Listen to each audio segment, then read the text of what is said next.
going on, Jeromes? Beautiful day for some Q&A. Thank you, everyone who submitted questions. I swear, by the moon and the stars in the sky, I'll be there. I swear we'll get better at doing more of these videos. Also, I'll say this. So, back in the day, had a crush on this girl in 8th grade and made a mixtape. You know what I mean? It was back in the day. But we had CDs. Of course, that was in the heyday of burning CDs.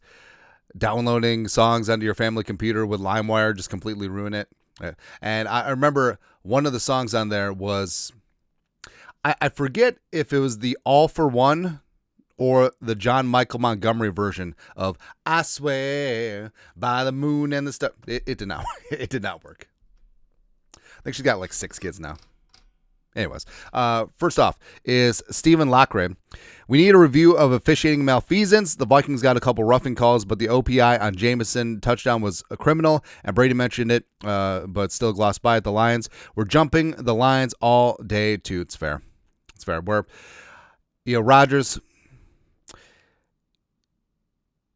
speed versus speed, Jameson versus Zay, and the push-off at the end. Jamison Williams does not have enough clout to get away with that push-off, right?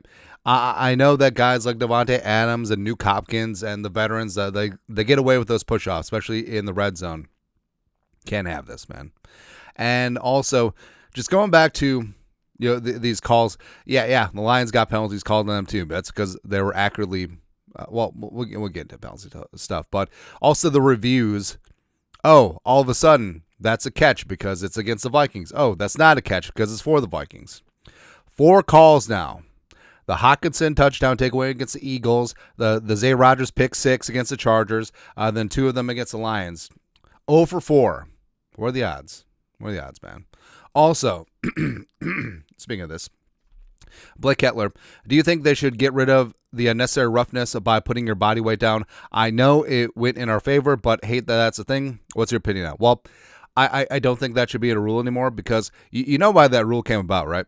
Back in the day. The whole Aaron Rodgers, Birdbone, Kelsey, and Boniva, Anthony Barr thing. Yeah, that's why the rule exists in the first place. And it's a soft rule, but also it is a rule, and it was properly applied in this spot, right? And like I said, obviously the Vikings benefit from it, and the Lions have been habitual line steppers all season, all last couple of seasons. It is a rule, right? You can disagree with the rule. I do. Personally, I feel like they should get rid of it, but at the end of the day, the Lions did commit another violation. Shocker. I'm surprised that they didn't call Park Avenue and get overturned. Yeah. Next, B. Breaker. Could Tua be the next Daniel Jones? Tua and Miami agree to split. Tua joins Kevin O'Connell's school for quarterbacks, blah, blah, blah, who can't throw good and want to learn how to do other stuff good too. Then joins the Saints or Jets and balls out. No. Well, a couple things here. Number one, so Flores and Tua didn't see eye to eye, right? Flores took the high road after Tua completely trashed him. Oh, not only as a coach, because I feel like, that's fair. Tua attacked Flores as a person, which is way out of bounds, right? Especially in a public forum like a podcast. So, no, first of all, punk Tua, no. But, I don't know, maybe Flores gets a head coaching job, and Tua is brought in as a backup for J.J. McCarthy, and then he gets retooled and gets dispersed somewhere else. Don't know. But, I don't know, I like Tua at Alabama. I never liked the vibe since he's been in the NFL, right? It's just everything is everyone else's fault. And also, I don't know, I'm not buying it. And I hate to say it, but I don't like a left-handed quarterback. I don't know what it is, right? Because if you have a left-handed quarterback, you have to retool your entire offense, right? All of a sudden, your right tackle becomes a blindside protector. For the receivers, this is a small thing, but it's a big thing. For receivers, you have to get used to the ball going,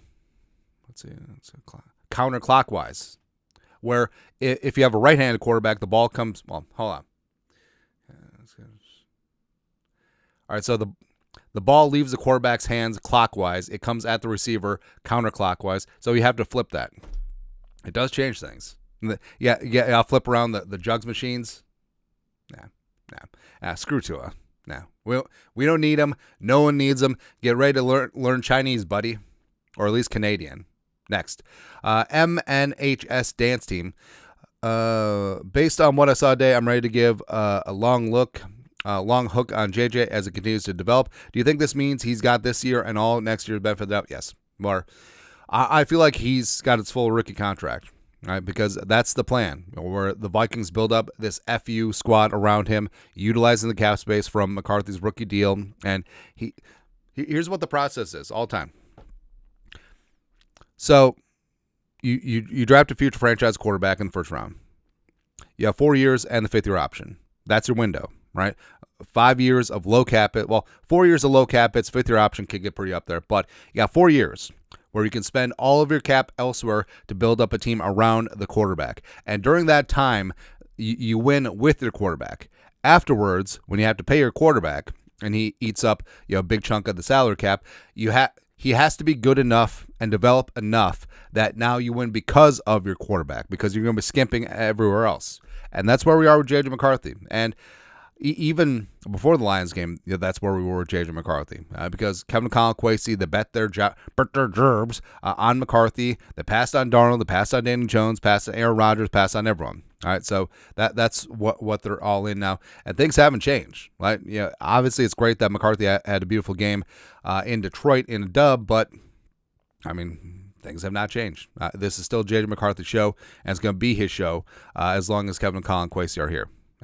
Lastly, Halibut, the Vikings showed off what you need to do to beat Detroit. Play more physical than they can, then the penalties and sloppiness will start to happen to Detroit. They want to be the physical team. Don't let them be. I feel like it's more than just Detroit, because obviously, how do you stand up to a bully? Punch the bully right in the face. Right? That's what the Vikings did. But I think it's more the blueprint for the Vikings. The offensive line was able to get to the running game going. McCarthy obviously did his thing as well. Defensively, they were getting consistent pressure catered to the Lions, where they attacked the interior offensive line.